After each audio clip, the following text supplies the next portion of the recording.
একজন রাজনীতি করে যে জনগণের হৃদয়ে স্থান নিতে পারে তার প্রধান এবং সম্ভবত একমাত্র উদাহরণ শহীদ রাষ্ট্রপতি জিয়াউর রহমান। আমি যুদ্ধের সময় তার অধীনস্থ সেনা কর্মকর্তা ছিলাম, স্বাধীনতার পর তার একান্ত সচিব ছিলাম। একটা জিনিস তার মধ্যে লক্ষ্য করেছে, তিনি কখনো কোনো পদের জন্য লালায়িত ছিলেন না। সেনাবাহিনীতে যখন তাকে সুপারসিড করা হয়, তার জুনিয়র জেনারেল শফিউল্লাহকে সেনাবাহিনী প্রদান করা হয়, তিনি আল্লাহর প্রতি ভরসা রেখে এই অফিসের দায়িত্ব পালন করেছেন। অনেকে তাকে ঢুকিয়ে দিয়েছে। আমাদের বিএনপির সাথে যেটা কর্ণাট করছেন, প্রতি সপ্তাহে এসে বলছেন স্যার আপনি এই চাকরি ছেড়ে দেন, আপনি বাইরে আসেন রাজনীতি করেন। কিন্তু তার ছিল আল্লাহর উপরে গভীর বিশ্বাস। তিনি বলেছেন আমার ভাগ্য আল্লাহ তাআলা নির্ধারণ করবেন, যখন যেখানে রাখেন সেখানেই থাকবো। কোনো প্রচেষ্টা ছাড়াই তিনি সেনাবাহিনী প্রধান রূপে অভিষিক্ত হয়েছেন।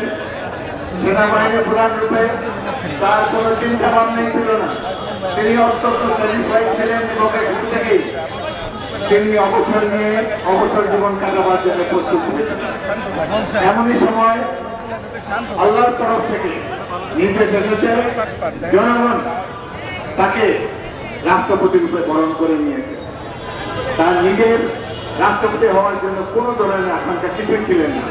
তিনি ছিলেন একজন সাধারণ সৈনিক। তিনি সবসময় আল্লাহর উপর পূর্ণ আস্থা ছিল এবং এই যে রাজনৈতিক দলটি তিনি গঠন করেছেন, সংবিধানেও পরিবর্তন এনেছেন আল্লাহর উপরে বিশ্বাস। এবং মুসলিম বিশ্বের একজন মহান রাষ্ট্রপতি, তিনি কেবলমাত্র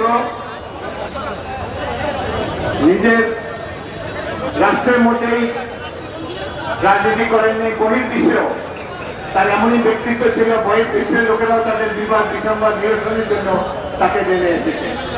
তো তার যে দল বিএনপি, এর উপরে আল্লাহর রহমত আছে। এখন এই মুহূর্তে বেগম খালেদা জিয়া এবং জনাব তারেক রহমান এই দলের নেতৃত্বে রয়েছেন। আমরা আশা করি আল্লাহ তাআলার রহমত অতীতের মতো ভবিষ্যতেও এই দলটির উপরে এবং দলের প্রত্যেকটি নেতা কর্মীর উপরে থাকবে। আন্দোলনের সংগ্রামে বিএনপির যে সকল নেতা কর্মী শাহাদাত বরণ করেছেন, আমরা তাদের সকলের রুহের মাগফিরাত কামনা করি। আপনাদের সবাইকে অসংখ্য ধন্যবাদ।